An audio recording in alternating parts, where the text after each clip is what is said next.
بسم الله الرحمن الرحيم الحمد لله رب العالمين الرحمن الرحيم مالك يوم الدين إياك نعبد وإياك نستعين اهدنا الصراط المستقيم صراط الذين أنعمت عليهم غير المغضوب عليهم ولا الضالين بسم الله الرحمن الرحيم قل هو الله أحد الله الصمد لم يلد ولم يولد ولم يكن له كفوا أحد بسم الله الرحمن الرحيم قل هو الله أحد الله الصمد لم يلد ولم يولد ولم يكن له كفوا أحد اللهم اغفر للمؤمنين والمؤمنات والمسلمين والمسلمات الأحياء منهم والأموات اللهم تابع بيننا وبينهم بالخيرات إنك مجيب الدعوات إنك على كل شيء قدير اللهم صل على محمد وآل محمد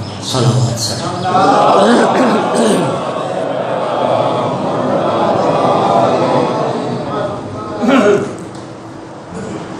وارث اعزا یوسف زہرا امام حسین علیہ السلام کے ظہور میں تعجیل کے لیے بھی بلندر صلوات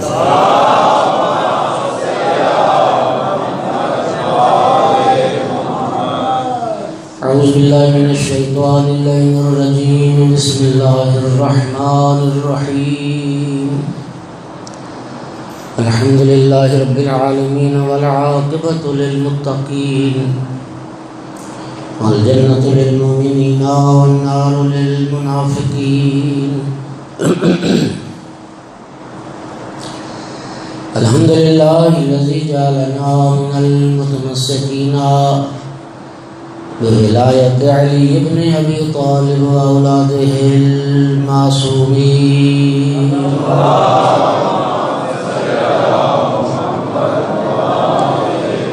الحمد للہ الذی جعلنا من الباقین علی سید الشہداء واولاده واصحابه المظلومین الصلاة والسلام والتحیۃ والاکرام علی رسولہ الکریم شفیع المذنبین انیس الغریبین رحمت للعالمین اعنی العبد المؤید الرسول المسدد المحمود الاحمد المصطفى الامجد ابا القاسم محمد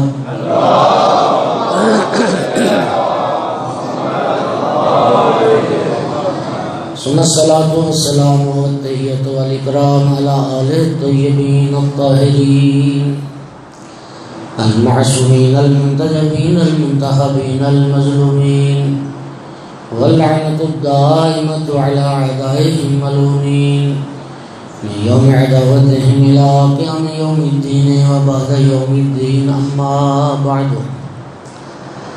فقال سبحانه وتعالى في كتابه المجيد أعوذ بالله من الشيطان الرجيم بسم الله الرحمن الرحيم فمن يعمل مثقال ذرة خيرا يره ومن يعمل مثقال ذرة شرا يره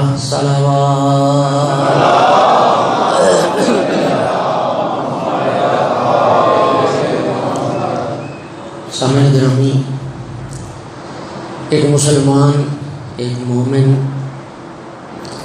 وہ معاد اور قیامت کا عقیدہ رکھتا ہے، اور قیامت پر جس کا عقیدہ نہیں ہے وہ مومن نہیں ہے۔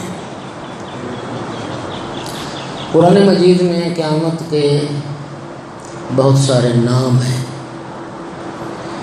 یوم الدین بھی اسے کہا گیا، یوم الحساب بھی کہا گیا، روز جزا بھی اسے کہتے ہیں، یوم حسرت بھی کہا گیا، یوم ندامت بھی کہا گیا۔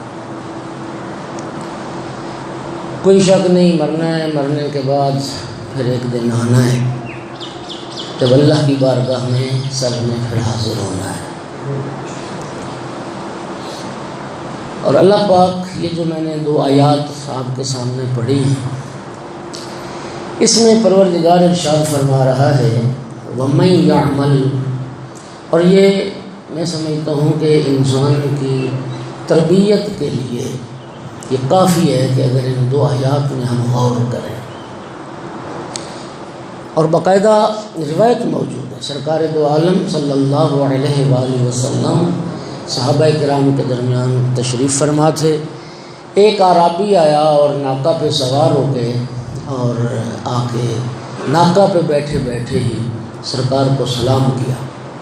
سرکار نے سلام کا جواب دیا، عرض کرتے یا رسول اللہ میں دور سے آیا ہوں، میرا سفر طولانی ہے اور تھوڑا سا وقت ہے میرے پاس، تو یا رسول اللہ آپ مجھے اسلام سمجھا دیں کہ دین اسلام ہے کیا، روح اسلام سے مجھے آشنا کر۔ تو سرکار نے ان دو آیات کی تلاوت فرمائی، فَمَن يَعْمَلْ مِثْقَالَ ذَرَّةٍ خَيْرًا يَرَهُ۔ اللہ فرماتا ہے اس نے ذرہ برابر خیر اور نیکی کو انجام دیا۔ ذرہ پتہ کسے کہتے ہیں؟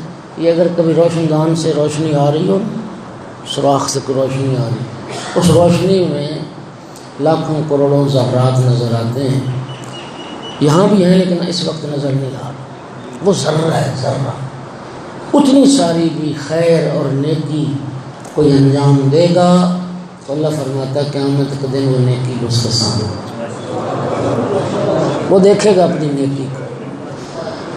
اور وَمَن يَعْمَلْ مِثْقَالَ ذَرَّةٍ شَرًّا يَرَهُ، اور ذرہ برابر اگر کسی نے شر کو انجام دیا، گناہ برائی کو انجام دیا، تو وہ شر بھی قیامت کے دن اس کے سامنے۔ سرکار نے دو آیات کی تلاوت کی تو وہ عربی صحابی عرض کرتا ہے یا رسول اللہ واقعا ایسا کہ ذرہ برابر خیر اور ذرہ برابر شر وہ بھی قیامت کے دن سامنے آئے گا؟ فرمائی وعدہ پروردگار۔ تو عرض کرتا ہے بس یا رسول اللہ اب میں سمجھ گیا کہ اسلام کیا ہے، ناکہ پلٹایا، واپس چلا، خدا حافظ یا رسول اللہ۔ بعض صحابہ کہنے لگے یا رسول اللہ عجیب شخص تھا، اسلام سیکھنے آیا تھا، دو آیات سن کے واپس چلا گیا۔ فرمایا خبردار اس کے بارے کچھ نہ کہنا، عاد فقیہن، یہ فقیہ بن کے لوٹ گیا۔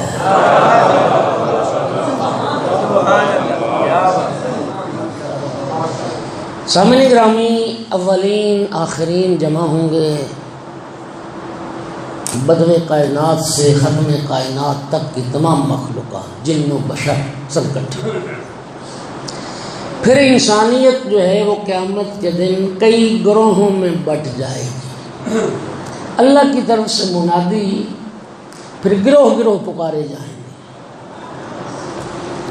موضوع بڑا مفصل طولانی ہے، لیکن دو چار گروہوں کا ذکر میں آج کرتا ہوں۔ آپ ایک صلوات سارے بلند آواز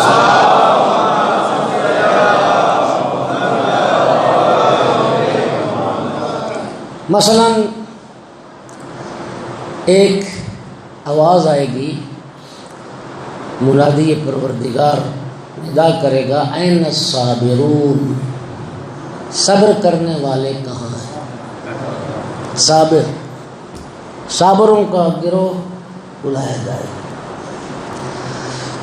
اور یاد رکھیے میرے دوستو، اللہ رب العزت نے قرآن مجید میں صبر کرنے والوں کے لیے بشارت دی ہے۔ تھوڑی سی آواز اس کی کھولو، وَبَشِّرِ الصَّابِرِينَ الَّذِينَ إِذَا أَصَابَتْهُمْ مُصِيبَةٌ قَالُوا إِنَّا لِلَّهِ وَإِنَّا إِلَيْهِ رَاجِعُونَ۔ اے میرا محبوب، صبر کرنے والوں کو تم جنت کی بشارت دے دو۔ اور صبر کرنے والے صابر ہیں کون؟ الذین یقولون، جو یہ کہتے ہیں کہ انا للہ، ہم اللہ کی ملکیت ہیں، اللہ ہمارا مالک ہے، وانا الیہ راجعون، اور پھر اسی اللہ کی بارگاہ میں ہم لوٹنے والے ہیں۔ بشارت ان کے مولا علی علیہ السلام نے ارشاد فرمایا الصبر علی ثلاثۃ اقسام، صبر کی تین قسمیں ہیں۔ الصبر علی الطاعہ، ہمارے ذہنوں میں صبر کا ایک ہی مفہوم ہے، مولا میر فرماتے ہیں صبر تین طرح کا ہوتا ہے۔ الصبر علی الطاعہ، اطاعت خدا پر صبر کرنا، یہ سردیوں کی نمازیں، یہ گرمیوں کے روزے، یہ خمس و زکوٰۃ کی ادائیگی، یہ حج بیت اللہ کا فریضہ، یہ معاملات صبر کے بغیر طے نہیں ہوتے۔ بات سمجھ آ رہی ہے یا نہیں آ رہی؟ تو مولا امیر المومنین گویا فرما رہے ہیں کہ جو مطیع خدا ہے وہ صابر ہے، اور جو صابر ہوتا ہے وہی اللہ کی اطاعت کرتا ہے۔ دوسری قسم صبر کی الصبر عن المعصیہ، اللہ کی معصیت اور نافرمانی سے بچنا، اپنے آپ کو اللہ کی نافرمانی سے بچانا اور روکنا، یہ صبر ہے۔ گناہ کرنے کے سارے لوازمات موجود ہوں اور پھر انسان گناہ کی طرف قدم نہ بڑھائے، وہ صابر ہے۔ اور تیسری قسم ہے الصبر علی المصیبہ، کوئی مصیبت آ جائے اس پر صبر کرنا، صابروں کے لیے پھر جزا ہے۔ ایک دوسرا گروہ بلایا جائے گا، این الرجبیون، رجبی۔ وہ رجبی کون ہے؟ معصوم نے فرمایا ماہ رجب کا احترام کرنے والے۔ امام جعفر صادق علیہ السلام نے ارشاد فرمایا کہ جو شخص ماہ رجب کا، چونکہ آپ جانتے ہیں ماہ رمضان کے روزے تو واجب ہیں، شعبان رجب کے مستحب ہیں، ویسے مستحب روزہ کبھی بھی رکھا جا سکتا ہے سارے سال کے، سوائے ان ایام کے جن کا روزہ رکھنا شریعت نے حرام قرار دیا۔ یوم العیدین کو روزہ شریعت نے حرام قرار دیا۔ فرمایا جس شخص نے بھی ماہ رجب کا ایک روزہ بھی رکھ لیا، وہ رجب کا احترام کرنے والوں میں شامل ہو گیا، اور قیامت کے دن جب پکارا جائے گا نا کہ رجبیون کہاں ہیں، تو یہ بھی اٹھ کے لبیک کہتا ہوگا۔ ان کے لیے بھی رب کی طرف سے خاص عنایات۔ پھر ایک گروہ، ایک آواز آئے گی، این الصدود لاولیائی، میرے اولیاء اور میرے دوستوں کا راستہ روکنے والے کہاں ہیں؟ اولیاء خدا کو اذیتیں پہنچانے والے، اللہ کے دوستوں کو دکھ دینے والے، وہ کہاں ہیں؟ اسی طرح سے آج صرف دو گروہوں پہ میں ذرا تفصیل سے بات کرنا چاہ رہا ہوں۔ ایک آواز آئے گی این الظلمۃ وعوانہم، اللہ کی طرف سے منادی پکارے گا ظالم کہاں ہیں اور ظالموں کے مددگار کہاں ہیں۔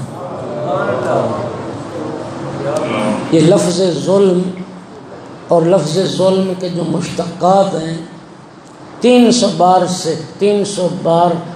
سے بھی زیادہ مرتبہ یہ قرآن میں ذکر آیا۔ ظالم کے بارے میں اللہ پاک نے واضح فرمایا الا لعنۃ اللہ علی الظالمین، خدا فرماتا ہے ظالم پر اللہ کی، بولو نا یار، رب فرما رہا ہے جو ظالم ہے اس پر اللہ کی، ظالم پہ اللہ نے لعنت کی، رب نے ظالم پر لعنت کی۔ اور اگلی بات بھی سنو، آقا کی حدیث پڑھتا ہوں، سرکار نے یہ فرمایا من تأسم ان یلعن من لعنہ اللہ فعلیہ لعنت اللہ، جس پر اللہ نے لعنت کی ہو اس پر لعنت کرنے کو کوئی گناہ سمجھے تو اس پر بھی اللہ کی لعنت۔ جو ہے ہی لعنتی، جس پہ اللہ کی لعنت ہو تو پھر اس پہ سب کی لعنت۔ توجہ ہو رہی ہے نہیں ہو رہی؟ تو کربلا میں جو آل رسول مارے گئے وہ ظالم نہیں تھے؟ بولو یار، تو ظالموں پہ تو اللہ لعنت کر رہا ہے، وہ بھی مسلمان ہیں جو ظالموں کا دفاع کر رہے ہیں۔ صلوات پڑھو۔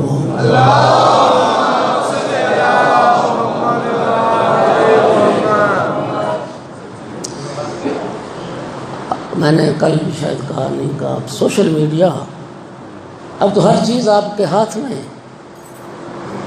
کتنے نسل یزید سے تعلق رکھنے والے آج بھی وہ اب دیکھ لیں یزید کا دفاع کر رہے ہیں۔ ایک حرام زادہ کہہ رہا ہے جب تک یزید کو شیعہ صحابی نہیں مانیں گے اس وقت تک ہماری جنگ ان سے جاری رہے گی۔ تو جن صحابہ نے یزید کو نہیں مانا ان کے لیے کیا کروں؟ 1000 درجے خوبصورت بات کی تھی مولانا مودودی نے، ہاں وہ وائرل ہے سوشل میڈیا میں۔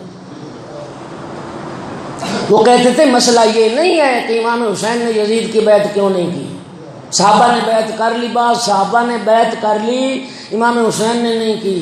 وہ فرماتے تھے مسئلہ یہ نہیں ہے کہ صحابہ نے کیوں کی اور حسین نے کیوں نہ کی، وہ کہتے تھے جب امام حسین نے نہیں کی تو صحابہ نے کیوں کی۔ صلوات پڑھیے محمد و آل محمد۔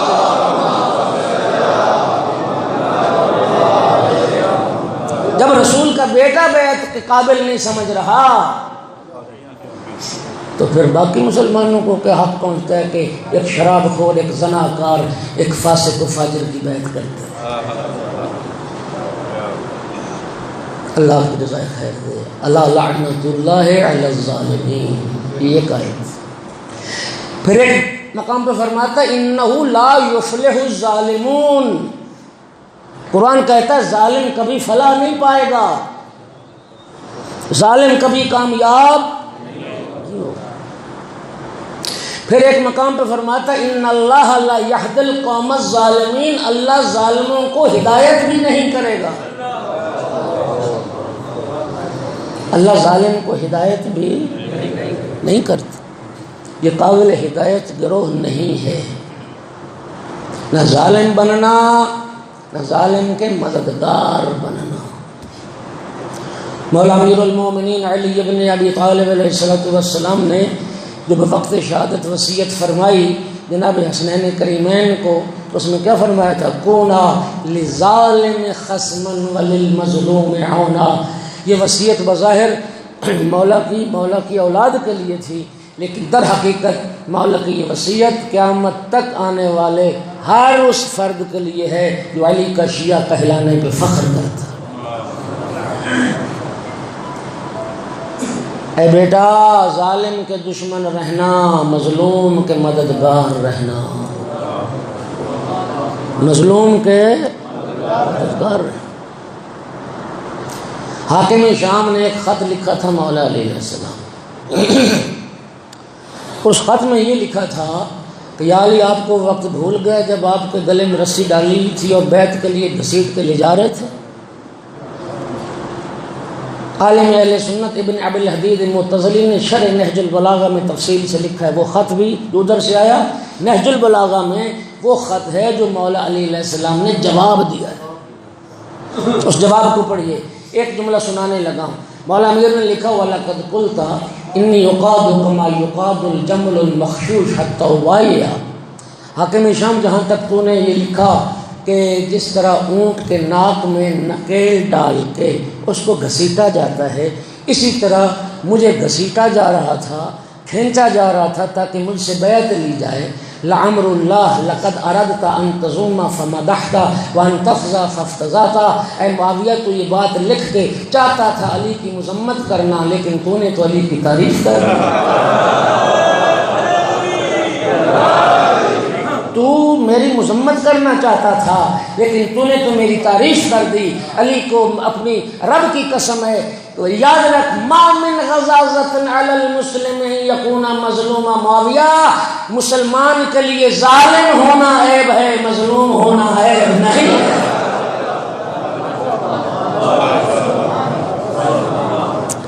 اور تو نے اقرار کر لیا علی مظلوم تھا، علی ظالم نہیں تھا۔ بڑی سخت منزل ہے خدا کے لیے۔ امام موسیٰ کاظم علیہ السلام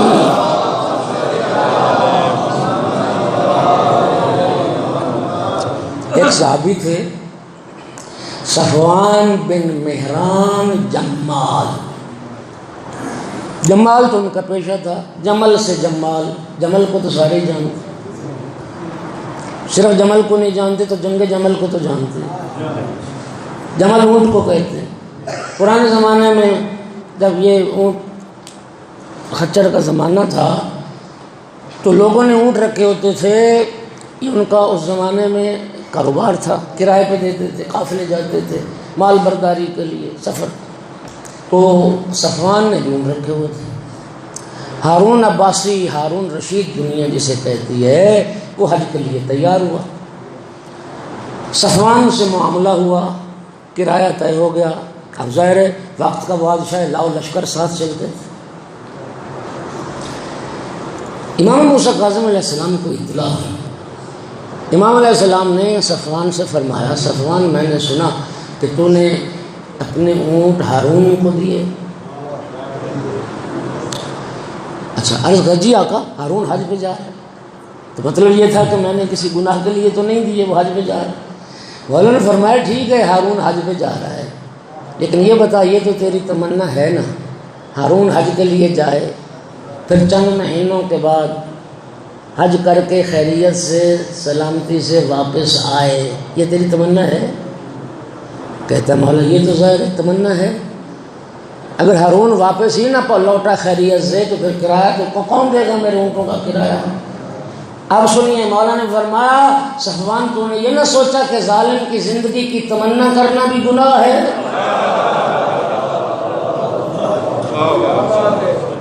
ظالم کی زندگی کی خواہش دل میں رکھنا بھی حرام ہے اور یہ بھی گناہ ہے۔ بڑا باریک معاملہ ہے، بڑا باریک معاملہ۔ ولاد سورہ مبارکہ ہود، جاؤ قرآن تھا کچھ دن بھی شاید میں نے سنائی آیت، اللہ فرماتا ہے وَلَا تَرْكَنُوا إِلَى الَّذِينَ ظَلَمُوا فَتَمَسَّكُمُ النَّارُ، ظالموں کی طرف جھکاؤ بھی پیدا نہ کرنا، ظالم کے لیے اپنے دل میں نرم گوشہ نہ رکھنا، ظالم کے حامی نہ بننا، ظالم کی طرف مائل نہ ہونا، ورنہ جہنم کی آگ تمہیں بھی اپنی لپیٹ میں لے گی۔ ظالم بننا نا تو گناہ ہے ہی ہے، ظالم کے طرفدار بھی نہ بنو، ظالم کے حامی بھی نہ بنو، مظلوم کے حامی بنو۔ اپنی زندگی میں یہ اصول بناؤ، کربلا یہی سکھاتی ہے، ظالم کے خلاف قیام کرو، مظلوم کے مددگار بنو۔ قرآن کی تعلیم یہ ہے، محمد و آل محمد کا جو فرمان ہے وہ بھی یہی ہے، مظلوم کے طرفدار بنو، ظالم کے طرفدار نہ بنو۔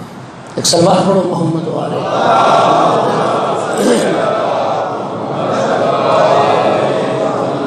توجہ ہے میرے محترم سامنے۔ امیر المومنین فرماتے اتقوا الظلم فإنہ ظلمات یوم القیامہ، کسی پہ ظلم نہ کرو، دنیا میں کیے جانے والا ظلم قیامت کے دن ظلمات میں بدل جائے۔ حدیث قدسی کا جملہ ہے، میں بڑی معذرت کے ساتھ ایک بات اور بھی کر دوں، ہمارے معاشرے میں یہ جو پنجاب کا معاشرہ، مرد بیوی کو مار کے بڑا مرد بنتا ہے، مردانگی دکھاتا ہے۔ سرکار نے فرمایا تھا اوصیکم بالضعیفین، سرکار کا خطبہ حجت الوداع بڑا معروف خطبہ ہے، اس میں بھی فرمایا اور مقامات بھی فرمایا میں تمہیں دو کمزور طبقوں کے متعلق وصیت کرتا ہوں، دو کمزور طبقے، کون سے؟ بچے اور عورتیں۔ پھر میں خبردار ان پہ ظلم نہ کرنا، ان سے زیادتی نہ کرنا۔ ہمارے معاشرے میں شوہر حق سمجھتا ہے بیوی کو مارنا حرام ہے، تمہیں قطعاً اجازت نہیں ہے، تم نے شادی اس لیے نہیں کی کہ تمہیں ظلم کی اجازت دی جائے۔ بیوی پہ ہاتھ اٹھانا حرام ہے، مارنا حرام ہے۔ میں مذہب اہل بیت کی بات کرتا ہوں، حدیث قدسی پہلے سن لیں پھر میں وضاحت کرتا ہوں، مسئلہ سمجھاتا ہوں۔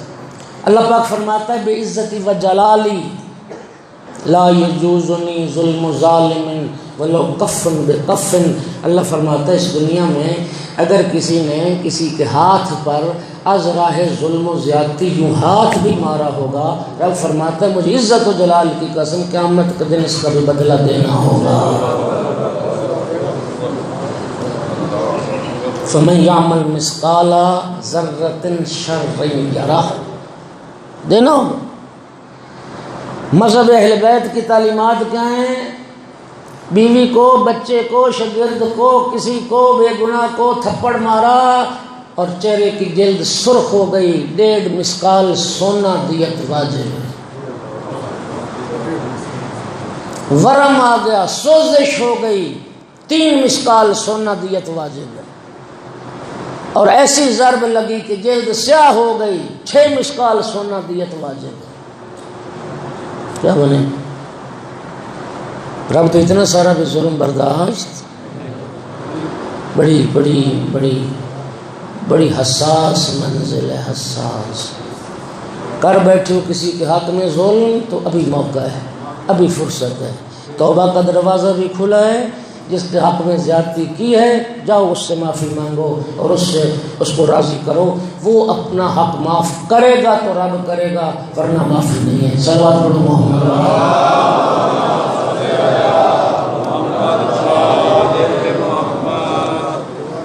این الظالمۃ واعوانہم، ظالم کہاں ہیں اور ظالموں کے مددگار کہاں ہیں؟ نہ بنانا ساتھی. اور کربلا ہمیں یہی سکھاتی. امام حسین علیہ السلام کا یہی درس ہے. اللہ آپ کو جزائے خیر عطا فرمائے. اور جس امام کے آپ ماننے والے ہیں، جس امیر المومنین کے آپ شیعہ ہیں، ان کا فرمان سنو نہج البلاغہ سے. مولا امیر المومنین نے فرمایا واللہ لو اوتیت الاقالیم سبعۃ بما تحت افلاکها علی ان اعصی اللہ فی نملۃ اسلبها جلب شعیرۃ ما فعلت. کائنات قربان کر دوں، کائنات. آیت اللہ تہرانی انہوں نے اپنی کتاب میں ایک واقعہ لکھا. صلوات پڑھیں ذرا سا.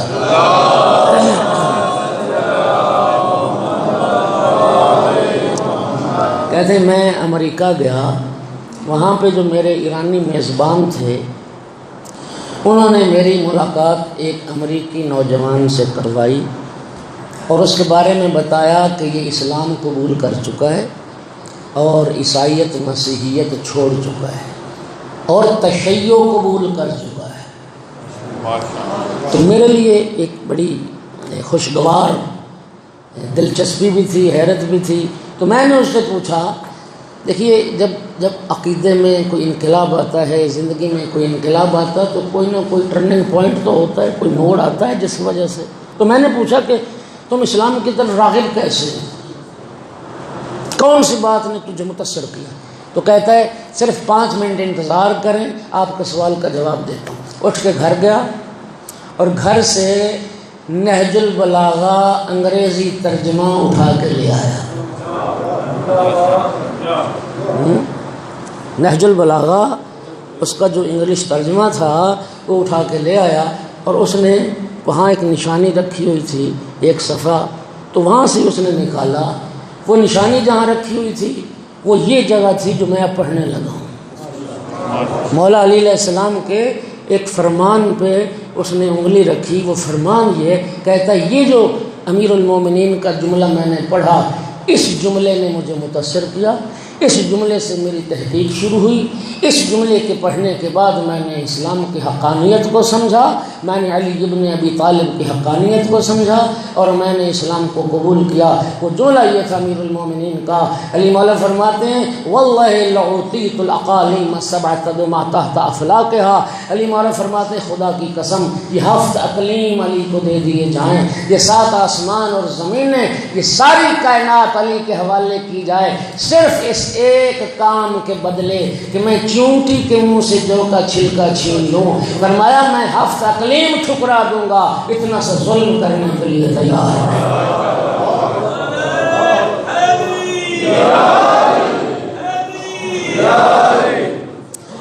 میں کائنات ٹھکرا دوں گا، اتنی ساری اللہ کی نافرمانی کرنے کے لیے تیار نہیں. اور اس کے بعد کیا خوبصورت جملہ فرمایا، مال علی ونعیم یفنا ولذۃ لا تبقى فنا ہونے والی نعمتوں سے علی کا کیا واسطہ ہے، اور مٹ جانے والی لذتوں سے علی کا کیا واسطہ ہے۔ اس دنیا کی خاطر، اس دنیا کی خاطر چونٹی کے منہ سے جو کا چھلکا چھین، ہائے او شیعان علی، مولا تو کائنات ٹھکرا دیں اور چونٹی کے منہ سے جو کا چھلکا نہ چھینے۔ شیعان علی ہو، کسی کا حق نہ کھانا، کسی کے حق پہ ڈاکہ نہ ڈالنا، کسی یتیم کے منہ سے نوالا نہ چھیننا، کسی بیوہ کے حق پہ قبضہ نہ کرنا، کسی کمزور کے حق پہ ڈاکہ نہ ڈالنا۔ مولا امیر المومنین نے ارشاد فرمایا، سرکار کی حدیث ہے، افحش الظلم ظلم الضعیف، بدترین ظلم وہ ہوتا ہے جو کسی کمزور پر ظلم کیا جائے، وہ بدترین ظلم۔ نہ کرنا کسی پہ ظلم، رہ جائے گی دنیا ادھر، کچھ نہیں جائے گا تیرے ساتھ تیری نیکی، تیرا عمل، تیرا کردار جائے گا، یہ زمینیں بھی ادھر رہ جائیں گی، تیرے محل ماڑیاں بھی ادھر رہ جائیں گے، کوئی شے ساتھ نہیں جائے گی۔ جینا کتنا ہے، 60 سال جی لو گے، 70 سال جی لو گے، 80 سال جی لو گے، کتنا جیو گے؟ مولا فرماتے ہیں فنا ہونے، یہ ساری فنا ہونے والی نعمتیں ہیں، یہ سب چیز فنا ہونے والی ہے، ان فنا ہونے والی نعمتوں کے لیے آخرت برباد کرو گے، کسی کا حق غصب کرو گے، کسی کا حق کھا جاؤ گے۔ اللہ رب العزت حدیث قدسی میں ارشاد فرماتا ہے، اگر کوئی میرا بندہ کسی دوسرے بندے کا حق کھا کے میری بارگاہ میں آ جائے اور وہ نمازیں پڑھتا رہے، سجدے کرتا رہے، انی العنہ دائما ابدا، جب تک صاحب حق کا حق نہ لوٹائے میں اللہ بھی اس پہ لعنت کرتا رہا،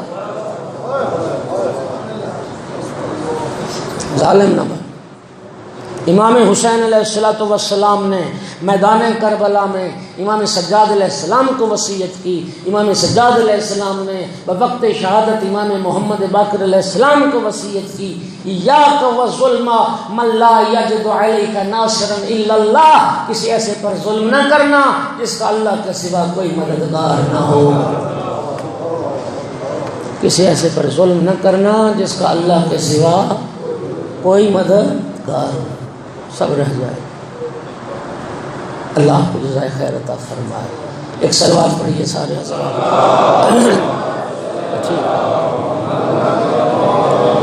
ایک یہ گروہ جسے آواز دی جائے گی، ایک اور گروہ این الزغار قبر الحسین، منادی ندا کرے گا قبر حسین کی زیارت کرنے والے کا، زائرین قبر حسین کا۔ امام علیہ السلام کا فرمان ہے، جو شخص رسول اللہ کے ساتھ صلہ رحمی کرنا چاہتا ہے کربلا جا کے رسول کے بیٹے کی قبر کی زیارت کرے۔ امام جعفر صادق علیہ السلام نے فرمایا، لیس من ملک مقرب ولا نبی مرسل الا وهو يسأل اللہ تعالی ان یزور قبر الحسین، کوئی ملک مقرب ایسا نہیں ہے اور کوئی نبی مرسل ایسا نہیں ہے جو اللہ سے زیارت حسین کی دعا نہ کرتا، دعا نہ کرتا۔ اور امام صادق علیہ السلام نے فرمایا تھا، شیعو نمک کے ساتھ روٹی کھا لینا، میرے جد مظلوم کی زیارت کو ترک نہ کرنا، میرے جد کی زیارت کو ترک نہ کرنا۔ اللہ جانتا ہے، آقا کی حدیث ہے، قیامت کو جب ندا دی جائے گی، پکارا جائے گا کہ زائرین قبر حسین کہاں۔ اچھا ایک حدیث اور سن لیں، امام نے فرمایا، بالغنی ان اناسا من شیعتنا تمر علیہم السنہ والسنتان ولا یزورون قبر الحسین۔ فرمایا امام نے کہ مجھے یہ اطلاع ملی ہے، مجھ تک یہ بات پہنچی ہے کہ ہمارے شیعوں میں سے کچھ ایسے بھی ہیں کہ سال سال گزر جاتا ہے، 2 سال گزر جاتے ہیں اور قبر حسین کی زیارت کے لیے نہیں جاتے۔ توجہ کر، فرمایا ہمارا شیعہ ہو، امام حسین کا عزادار اور پیروکار ہو اور سال 2 سال اپنے مولا کی زیارت کے لیے نہ جائے۔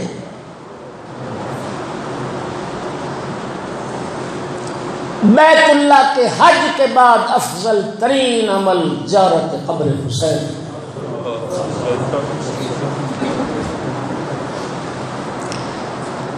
کھڑے ہو جائیں گے زائرین. منادی پوچھے گا کیوں گئے تھے کربلا؟ مالک تیری رضا کی خاطر، تیری راہ میں امام حسین نے جان قربان، رسول اللہ کی خوشنودی کی خاطر رسول کے بیٹے کی قبر کی زیارت کی، علی و زہرا کی خوشنودی کی خاطر. اللہ اکبر. اب ارشاد ہوگا جنت کے 8 دروازے ہیں نا، ان میں سے ایک دروازے کا نام ہے باب الحسین. یہ دعا کا جملہ سنتے ہیں نا، اللہم ادخلنا الجنۃ من باب الحسین.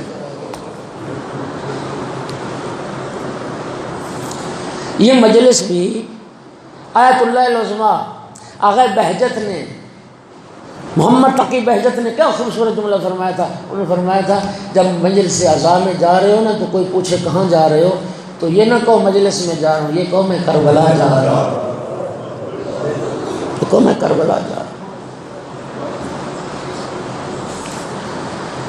سامعین گرامی، رب کی طرف سے ارشاد ہوگا زائر امام حسین علیہ السلام وہ روز قیامت صرف کوثر پینے والوں میں شامل نہیں ہوگا، کوثر پلانے والوں میں شامل ہوگا.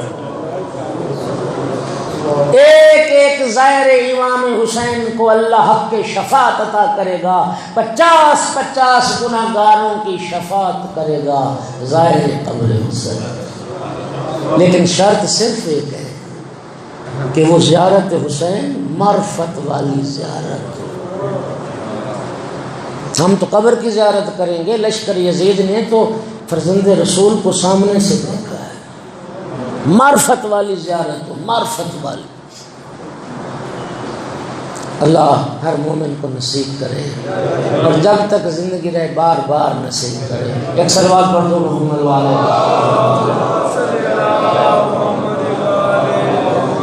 ایک اور ندا آئے گی، این من حارب اللہ و رسولہ، اللہ اور اللہ کے رسول سے جنگ کرنے والے کہاں ہیں؟ کہاں ہیں وہ لوگ جنہوں نے دنیا میں اللہ سے جنگ کی اور اللہ کے رسول سے جنگ کی؟ وہ خدا و رسول کے ساتھ جنگ کیا ہے؟ کچھ لوگ ہیں حدیث میں سرکار نے جن کے بارے میں فرمایا جو یہ عمل کرتا ہے وہ اللہ کے ساتھ جنگ کر.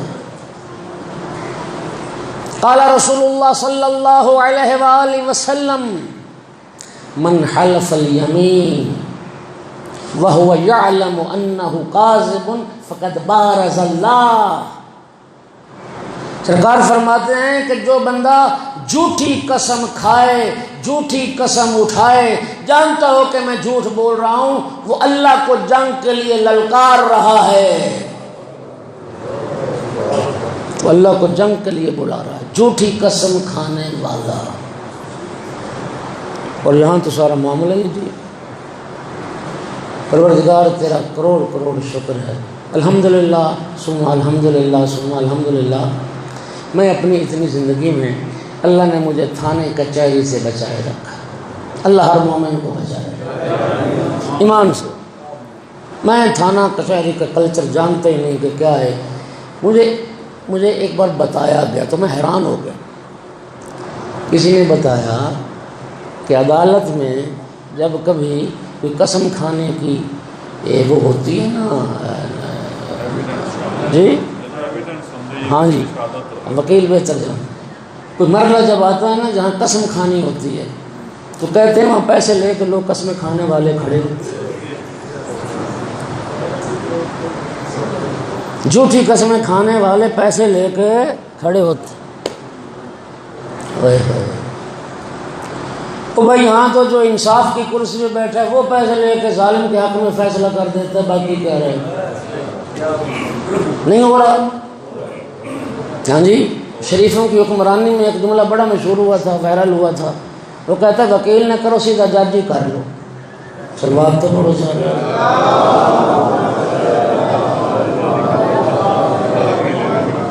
پھر بھی صلوات پڑھ دیں.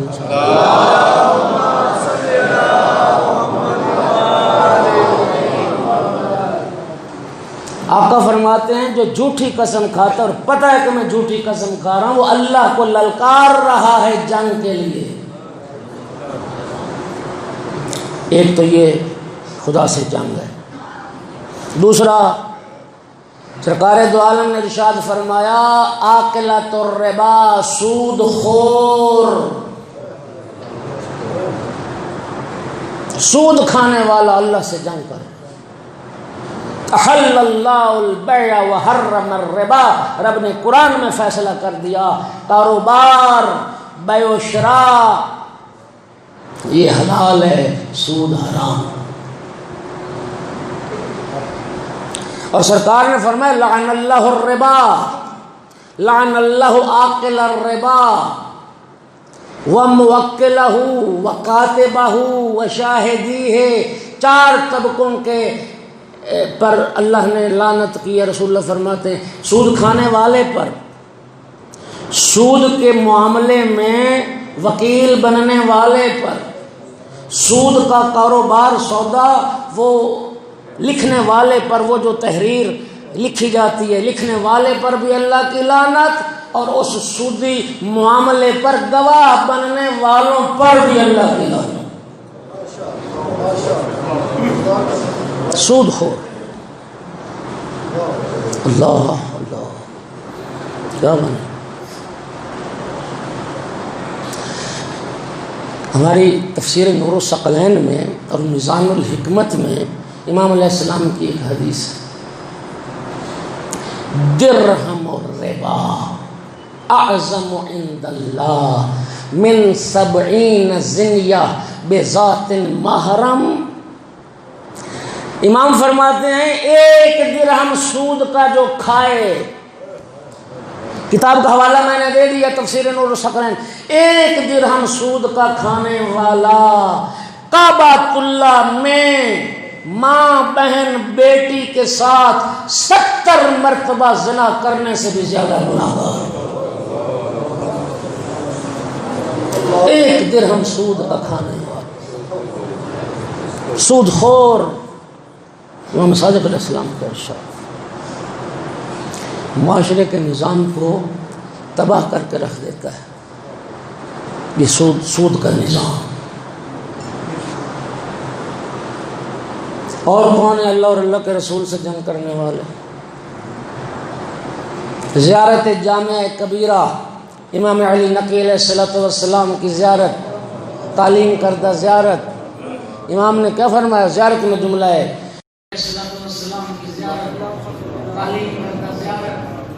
امام نے کیا فرمایا؟ زیارت میں جملہ ہے من حاربکم فقد حارب اللہ. اے اہل بیت رسول، جس نے آپ سے جنگ کی اس نے اللہ سے جنگ. اہل رسول سے جنگ اللہ سے جنگ، اہل بیت سے جنگ اللہ سے جنگ ہے.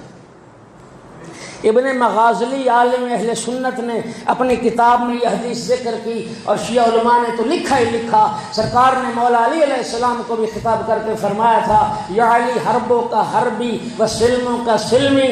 یا علی جس نے تجھ سے جنگ کی اس نے مجھ سے جنگ کی، جس نے تجھ سے صلح کی اس نے مجھ سے صلح کی.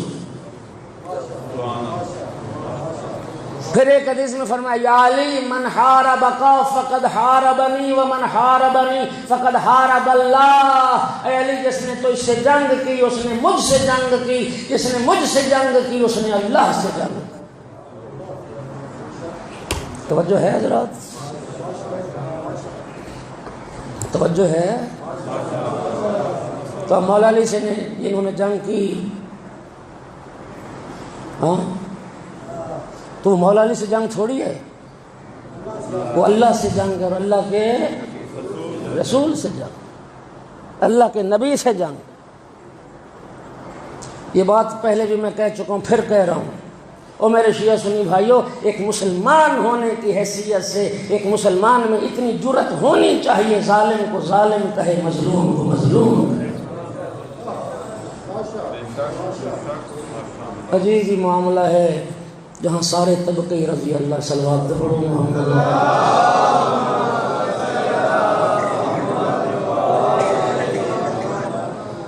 کوئی کہتے ہیں جی قبر میں جائیں گے تو پتہ چلے گا، فیصلہ چلے ہوگا، فیصلہ حق پہ کون بات ہے؟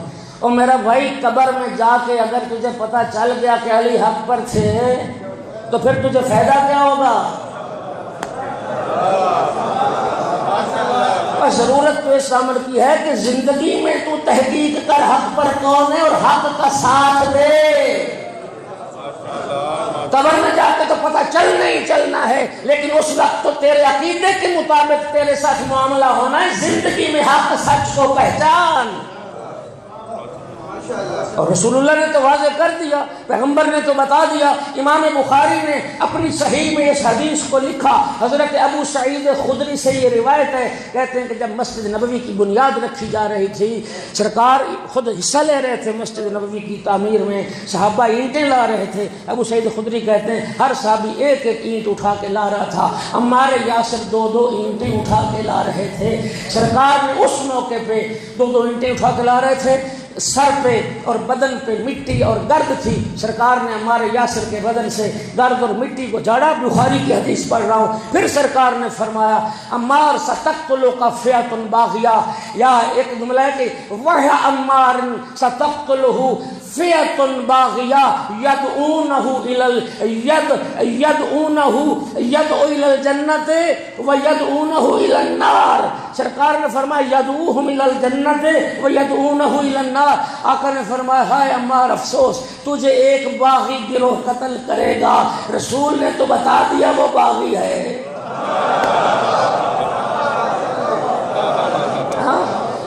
وہ رسول نے تو بتا دیا وہ باغی ہے۔ اب باغی کی محبت تیرے دل سے نہ نکلے، رسول کیا کرے؟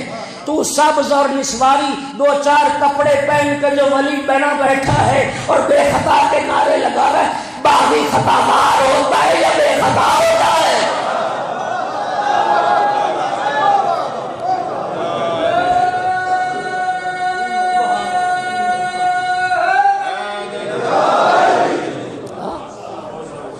یہ جھڑیاں ہلا کے ولی بنتا ہے بندہ؟ صلوات پڑھو محمد۔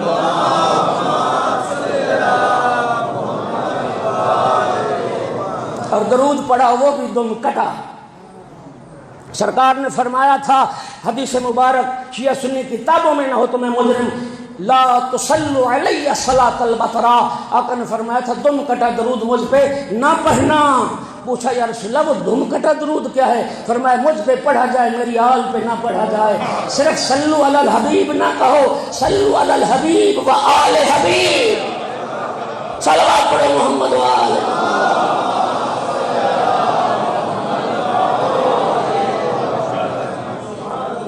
رسول اللہ نے تو واضح کر دیا یہ باغی ہیں، ہاں حق علی کے ساتھ ہے۔ اسی عمار کو فرمایا رسول اللہ نے، اور یہ حدیث پہلی حدیث کی طرح فریقین کے ہاں موجود۔ فرمایا یا عمار اذا رأیت الناس قد سلک وادیا، اے عمار اگر زندگی میں کبھی دیکھنا کہ ساری دنیا کے انسان ایک راستے پر چل رہے ہوں، علی ابن ابی طالب تنہا دوسرے راستے پر چل رہے ہوں، عمار لوگوں کے پیچھے نہ چلنا، علی کے پیچھے چلنا۔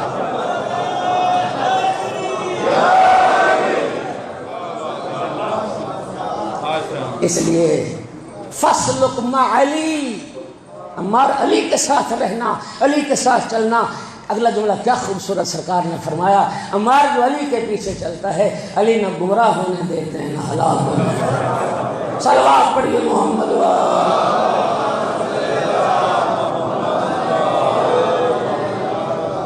پھر بھی صلوات پڑھیے محمد۔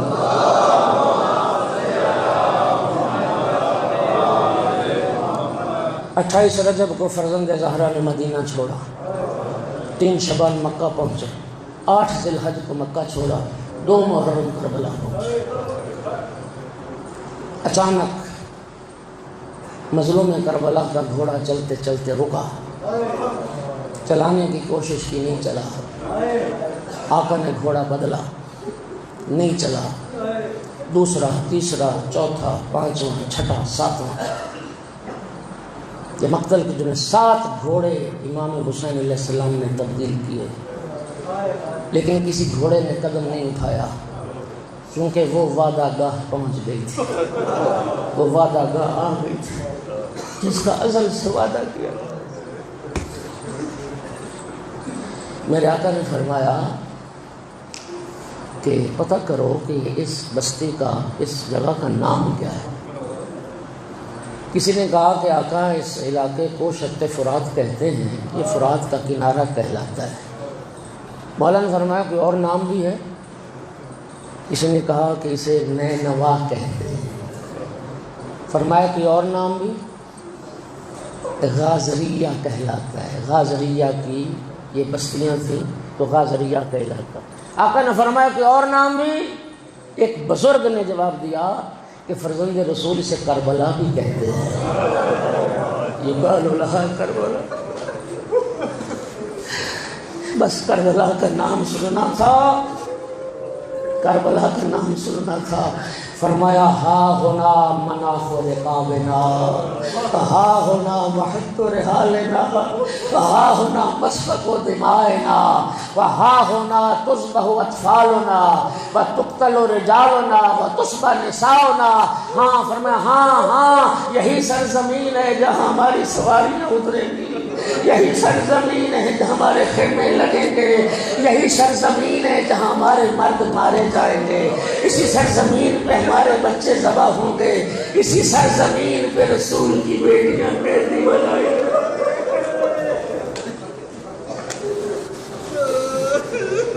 اجرکم علی اللہ، اجرکم علی اللہ۔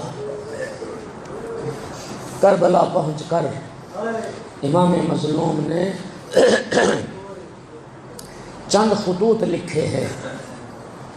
ایک خط مدینے لکھا ہے، ایک خط بصرہ والوں کو لکھا ہے، ایک خط امام نے صحابی رسول اور امام حسین کا حبیب چند صحابہ ہیں جن کا کردار ہے، جاؤ تحقیق کرو۔ ہانی ابن عروہ صحابی رسول، حبیب ابن مظاہر صحابی رسول، مسلم ابن اوسجہ صحابی رسول، انس ابن حارث کہلی صحابی رسول۔ رسول کے صحابی حسین کی حمایت میں لڑ رہے تھے، صحابیوں کی اولاد قتل کرنے آئے تھے۔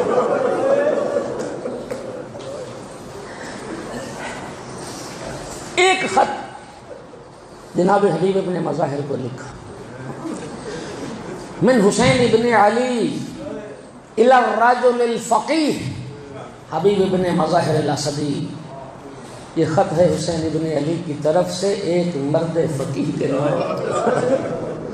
حبیب تیری عظمت کو سلام۔ اس سے بڑا شرف حبیب کے لیے کیا ہے؟ وقت کا امام اسے رجل فقیہ کے لقب سے یاد کر رہا ہے، اور یہی عزت ہے حبیب کی۔ کربلا جاتے ہو حبیب کی عزت کا تمہیں اندازہ ہو جاتا ہے۔ سارے شہیدان کربلا گنج شہیدہ میں ایک قبر میں دفن کیے گئے، حبیب کی الگ قبر بنائی گئی، جناب حبیب کی الگ قبر۔ اور خط کا مضمون کیا ہے؟ خط کیا ہے؟ اما بعد فإنا نزلنا کربلا، حبیب ہم کربلا پہنچ گئے، فقد تعلم قرابتنا من رسول اللہ۔ حبیب تو جانتا ہے نا میرا رسول سے کیا رشتہ ہے، تو پیغمبر سے میرے رشتے کو جانتا ہے۔ ان اردت نصرتنا فقدم الینا عاجلا، حبیب اگر ہماری مدد کا ارادہ ہے تو بس جلدی کربلا پہنچ۔ اللہ اکبر، اللہ اکبر۔ حبیب یہ وہ شخصیت ہے، بعض ارباب مقاتل نے لکھا کسی صاحب معرفت کو زیارت ہوئی عالم خواب میں جناب حبیب ابن مظاہر کی، تو خواب میں کیا دیکھتے ہیں؟ حبیب جنت میں، جنت کے محلات، جنت کے باغات، لیکن حبیب کے چہرے پر اداسی ہے۔ حبیب جنت میں آپ اداس نظر آ رہے ہیں، کہا میری ایک حسرت رہ گئی، حبیب آپ کو اتنی سعادت حاصل ہوئی، فرزند رسول نے اپنی جان قربان کی، اس شہادت کے منصب کو پا لینے کے بعد بھی کوئی حسرت رہ گئی؟ کہاں؟ ایک حسرت میری رہ گئی جو مجھے اداس رکھتی ہے۔ حبیب کیا حسرت؟ حبیب کہتے ہیں کاش اللہ ایک بار مجھے اور زندگی دے دیتا، میں دنیا میں جا کے حسین کے رونے والوں میں شامل میں امام حسین کے رونے والوں میں شامل۔ خط لکھا، قاصد مولا کا خط لے کے کوفہ پہنچا، دوپہر کا وقت تھا، جناب حبیب زوجہ کے ہمارا کھانا کھا رہے تھے، دق الباب ہوا، دروازے پہ آئے، کون؟ ایک نہیب سی آواز آئی، انا برید الحسین، میں حسین کا قاصد۔ آواز سنی، دروازہ کھولا، امام کا خط لیا، بوسے دیے، آنکھوں سے لگایا، خط کو پڑھا۔ حبیب کی زوجہ نے پوچھا حبیب کیا ہے؟ کہا فرزند زہرا کا خط۔ کیا لکھا فرزند رسول نے؟ فرزند رسول نے لکھا ہے کہ میں کربلا آ گیا ہوں، اور حبیب اگر نصرت کا ارادہ رکھتے ہو نا تو پھر آ جاؤ کربلا۔ زوجہ پوچھتی حبیب پھر کیا ارادہ ہے؟ حالات اتنے سنگین تھے کہ بھائی بھائی سے دل کی بات نہیں کرتا، شوہر بیوی سے دل کی بات نہیں کرتا، تو حبیب کیا ارادہ ہے؟ فرمایا قاسم کی ماں تو جانتی ہے میں اب بوڑھا ہو چکا ہوں، تلوار نیزہ چلانے کی اب مجھ میں ہمت کہاں ہے۔ جب حبیب نے یہ کہا نا تو زوجہ کہتی حبیب تجھے حیا نہیں تجھے حیا نہیں آتی؟ رسول کا بیٹا تجھے نصرت کے لیے بلائے تو بہانے کرتا ہے۔ زوجہ کے ایمان کو پرکھنے کے لیے پھر جملہ کہا، قاسم کی ماں اگر میں چلا گیا کربلا، ابن زیاد تمہیں قید کر دے گا، گھر برباد کر دے گا، باغات اجاڑ دے گا۔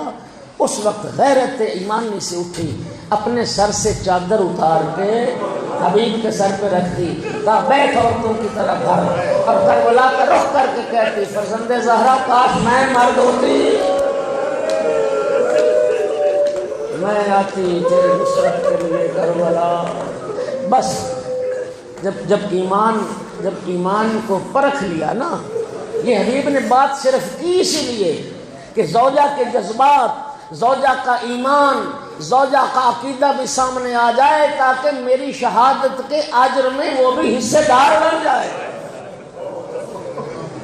جب آزما لیا نا، اب جملہ فرمایا قاسم کی ماں گھبرا نہیں، کل جب قیامت کا دن آئے گا میں تجھے مولا حسین کی ماں کے سامنے شرمندہ نہیں ہونا، میں تمہیں قیامت کے دن سرخرو کر دوں، میں جاؤں گا کربلا فرزند رسول کی نصرت۔ گھر سے نکلے، مسلم ابن اوسجا، یہ بھی صحابی رسول ہیں، یہ جناب حبیب کے رشتہ دار ہیں، یہ بھی بنی اسد کے قبیلے سے۔ دق الباب کیا، جناب مسلم کی زوجہ باہر ہے، بھائی مسلم کہاں ہے؟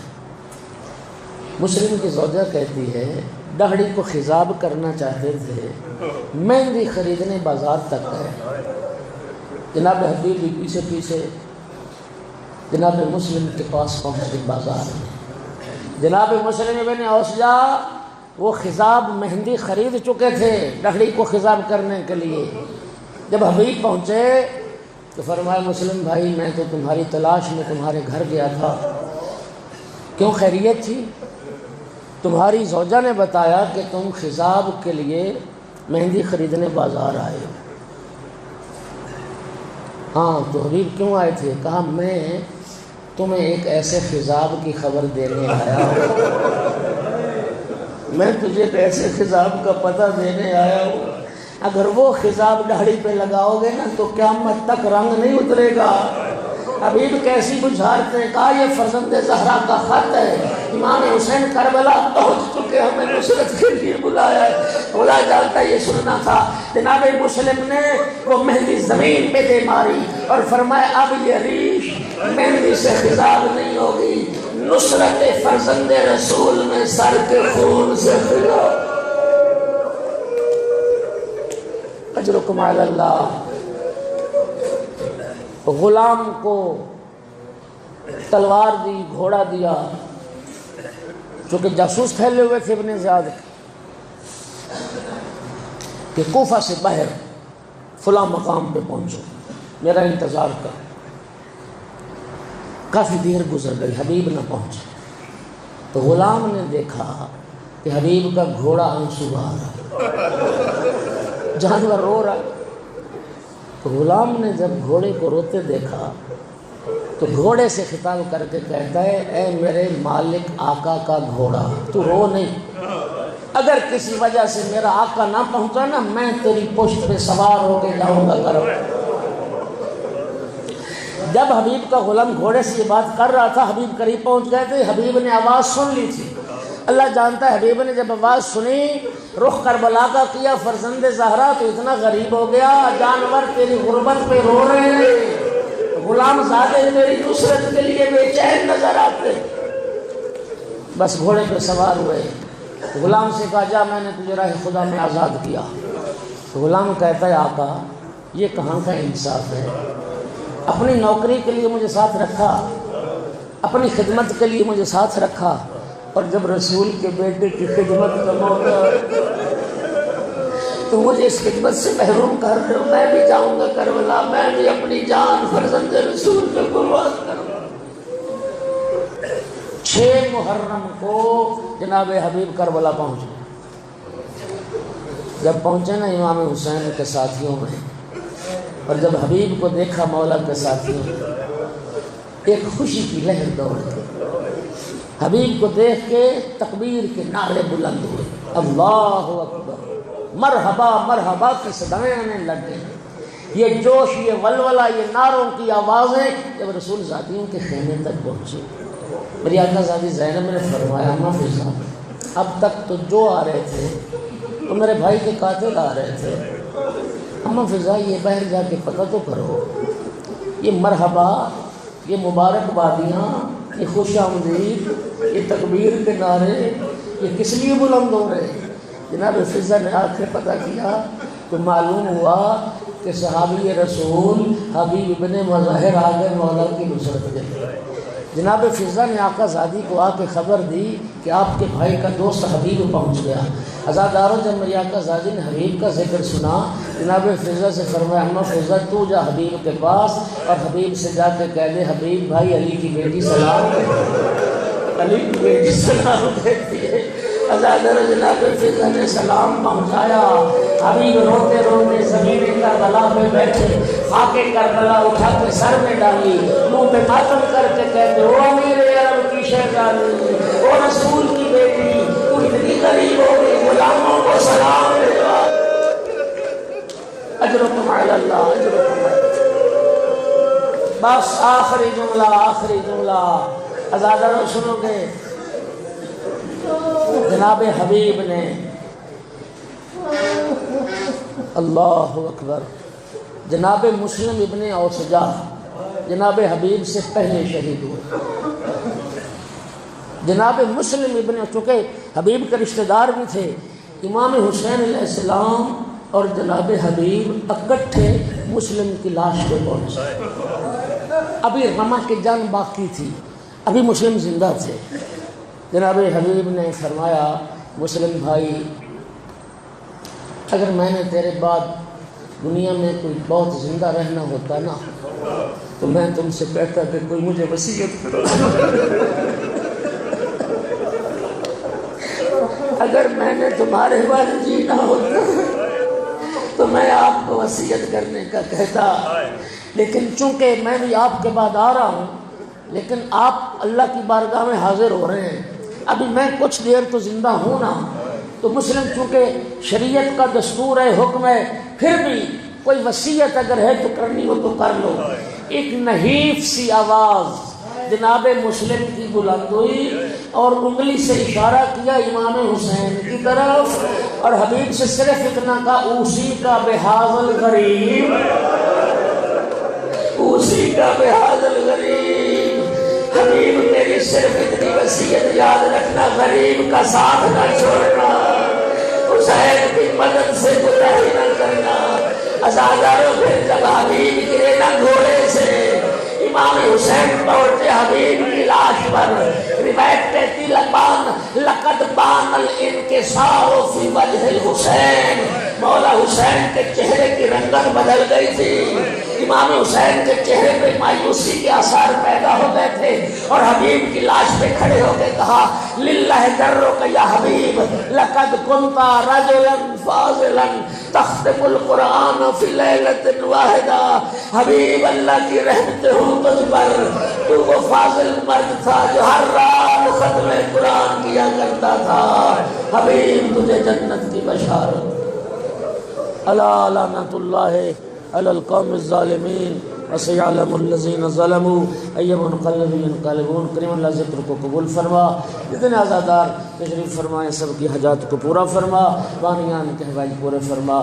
کریم اللہ دعا کریں پروردگار تجھے شہیدان کربلا کا واسطہ، محمد والے محمد علیہ السلام کا واسطہ، ہمارے بھائی فیصل بیمار ہیں، میرا اللہ انہیں شفا عطا فرما، انہیں صحت و سلامتی عطا فرما، جتنے مومنین بیمار ہیں سب کو شفا عطا فرما، بے اولاد ہیں نیک اولاد عطا فرما، بے روزگار ہیں نوکری نہیں کاروبار نہیں، میرا اللہ ان تمام مومنین کو باعزت نوکری باعزت کاروبار کو روزگار کا اچھا سلسلہ عطا فرما، جن کے پاس گھر نہیں گھر عطا کر دو، معرفت کے ساتھ جب تک زندگی رہے بار بار ہر سال مولا حسین کی زیارت نصیب فرما، میرا اللہ اس کرونا کی وبا سے نجات عطا فرما، تاکہ زیارات کے راستے کھل جائیں اور مومن اپنی دلی حسرت کو پورا کر سکیں۔ وارث اعزا یوسف زارا امام صاحب العصر کے ظہور میں تعجیل فرما، اے کریم اللہ پوری دنیا میں بالعموم پاکستان میں بالخصوص عزاداری امام حسین اور عزاداران امام حسین علیہ السلام کی حفاظت فرما، دشمنان عزا کو ان کے ناپاک ارادوں میں ناکام فرما۔ ربنا تقبل منا انک انت السمیع العلیم۔ قبولیت دعا کے لیے بلند تر صلوات۔